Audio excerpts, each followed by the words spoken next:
तुळजापूरच्या तुळजाभवानी मंदिरात नारळ तेल विक्रीस बंदी। नवरात्रोत्सवाच्या पार्श्वभूमीवर मंदिर प्रशासनाचा निर्णय। 3 ते 18 ऑक्टोबर दरम्यान नियम लागू राहणार।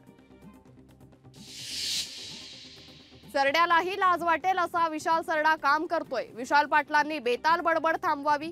संजय काका पाटलांची घणाघाती टीका।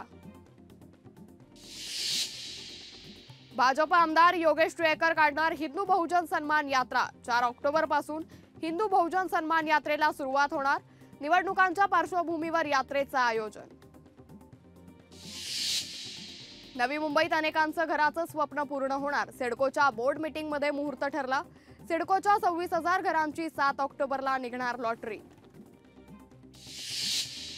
AIX कनेक्ट कंपनी एअर इंडियात विलीन। दोन्ही कंपन्यांची विलीनीकरण प्रक्रिया पूर्ण।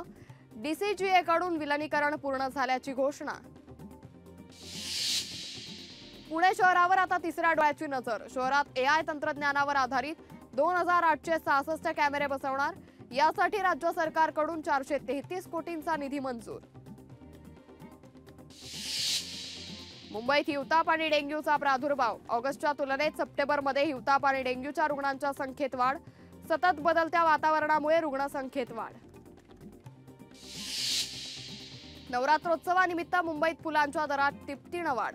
20 ते 30 रुपयांनी विकला जाणारा पिवळा झेंडू 50 ते 60 रुपयांवर। मेट्रो 3च्या RABKC पहिल्या टप्प्याला 5 ऑक्टोबरचा मुहूर्त।